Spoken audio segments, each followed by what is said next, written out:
If you're trader, trade. But if you're trying to protect your purchasing power, the risk isn't that silver goes from 80 to 70 for a minute or gold goes from 46 to 44 or 4,000. The risk is waking up in a market where you can't get what you want at any reasonable premium or price, and the price you thought you'd be able to buy it at is gone. So short-term caution, sure. Long-term conviction, absolutely. And in my opinion, both can be true at the same time. What I'm getting at is this can happen very quickly, and I'm on the record that this will end up as a failure to deliver, and I believe that will begin, or that will happen first in silver. It'll be followed by gold probably within 24 hours. You mentioned squeeze. Squeeze that looks toward price.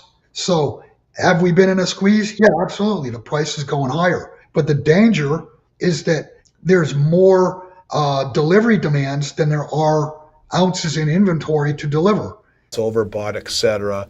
And you'll see corrections, sharp ones, in 10 or 20 bucks in silver, $100 in gold. Gold's up $100 today. Why is no one complaining? If it goes down 100, they'll all freak out. But this is normal in a bull market.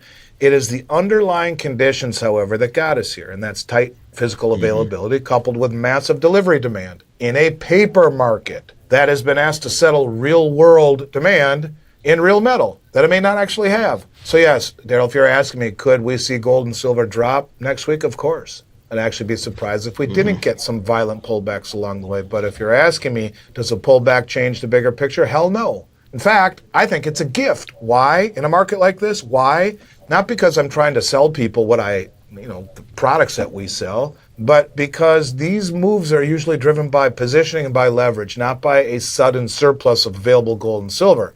So if you're trader, trade. But if you're trying to protect your purchasing power, the risk isn't that silver goes from 80 to 70 for a minute or gold goes from 46 to 44 or 4,000. The risk is waking up in a market where you can't get what you want at any reasonable premium or price, and the price you thought you'd be able to buy it at is gone. So short-term caution, sure. Long-term conviction, absolutely. And in my opinion, both can be true at the same time. Well, I think the public will be last to the party. The industrial demand, I think, will come to some sort of a very large battle with the big funds, the big money that's doing it from an investment standpoint, who will have a very hard time ignoring the gains that we're seeing in these markets that are blowing through all resistance levels and have outperformed everything. So at some point, ask yourself who stood for delivery for 38 million ounces in the last week on COMEX, and who stood for delivery for almost 70 million ounces last month. And is it the federal government? Is it Tesla, Samsung? We already heard how Samsung's gone to Mexico and dealt directly with the mine by buying doré concentrate. But that's the same thing I've been saying for 2 years now that China's been doing, as I was told by Sean Kuhn, a mutual friend of ours, the CEO of Dolly Varden, and Keith Neumeyer talks about it, how China is going directly to Mexico, the number one producer, China's two, and to Peru, the number three producer, and buying all their pre-refined silver in the form of doré concentrate, paying double what the West will, shipping it back to China to refine it. Well, that's the exact same thing that Samsung is now doing. So you're seeing a situation where at some point the industrials who have to stockpile say, my God, it's going so fast and now everyone's going to buy it. If we don't jump in and take millions of ounces, we could be in big trouble. So you will see the industrials battle I believe the hedge funds at some point and push the price massively higher. At the same time, now you have the governments involved as a critical mineral and limiting exports. And there are very few commodities that have plurality in use, right? Like you have monetary, you have military, you have industrial and many forms of industrial. And you have all the players in that game that are all saying, well, geez, I need it. And now you have the U.S. government amongst the European Union and now China, the real big boys and girls in the room who are saying, but we need it too. And so between the industrials, the governments, the investors, and then the retail investors who will get the scraps into a depleting pool of availability, where we're now 6 years in a row in a structural imbalance between supply and demand. Only about, 18% of what was mined last year, of the 800 million ounces, only about 160 million of the 800 million came from companies mining silver. That's it. The rest of it, and less than that, comes from byproduct mining of copper, lead, and zinc. And so, yeah, it's becoming something where demand is massively increasing, hasn't hit the mainstream yet for the retail public, but it's being driven by the highest money in the world at a period of time when we're going deeper and deeper and deeper into an imbalance between supply and demand. And it's coming out of the ground at 7-to-1.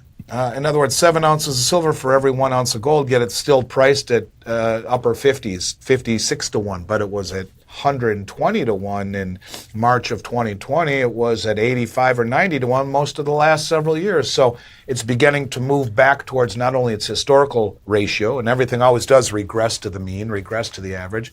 How low does it go? Don't know. But if you told me that it would regress into 30-ish to 1 or 20-ish to 1, I mean, that's totally logical and still many times higher than it's being pulled out of the ground at and depleting, disappearing. So you look at all the silver used in military applications and industrial applications, and the military applications have blown up, and the industrial applications, because such a small amount is used, most of it doesn't get recycled. It's in landfills. So it's depleting, it's disappearing, it has multiple uses, and now being challenged by sovereign nations.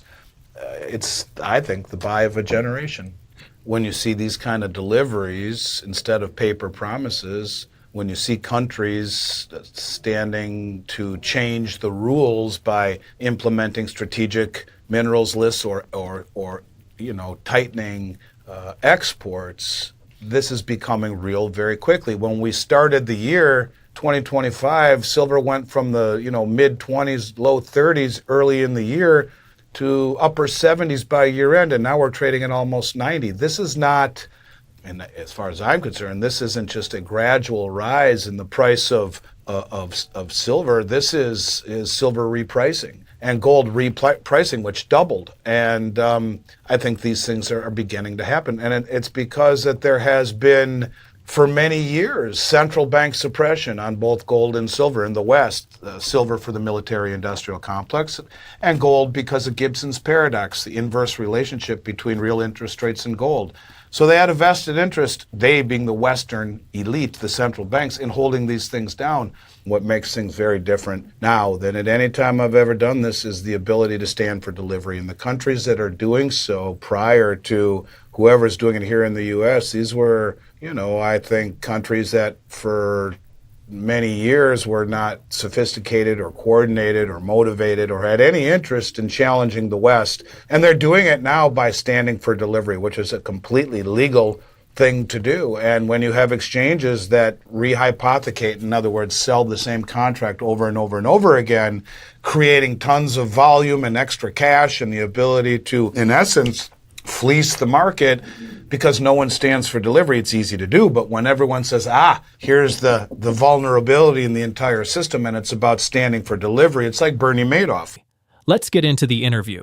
You're asking me about the markets today, gold and silver, and they are markets plural. When I say plural, I'm talking about the paper market and the physical market. The paper markets are becoming irrelevant, if you will. I mean, you've got $75 silver in New York, in London, yet you've got $80+ silver in Shanghai, higher in Japan, higher in UAE, Dubai, all over the world. The physical market is trading above the cash market. Above the futures market, the paper markets.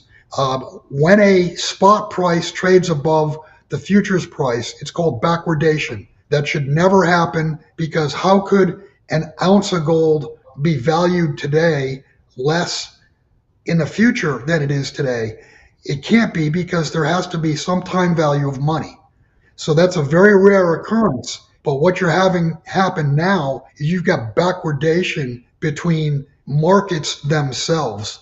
The cash markets are trading above the futures markets, the paper markets, and that's people, investors, buyers. And this is not about stackers. Silver, the big demand is coming from industrial use. But the point I'm trying to make is you have the paper markets and the physical markets separating. If you want to call that backwardation, you can call it backwardation. But what it tells me is that the paper markets in short order are going to become irrelevant. I would I would ask you to go back and remember what happened in April of 2023 when those three banks in California went down on a Thursday or Friday.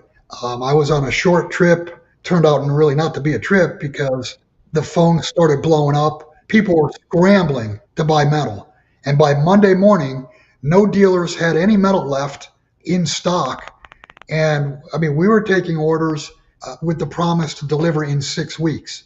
So what I'm getting at is this can happen very quickly. And I'm on the record that this will end up as a failure to deliver. And I believe that will begin, or that will happen first in silver. It'll be followed by gold probably within 24 hours. You mentioned squeeze. Squeeze that looks toward price.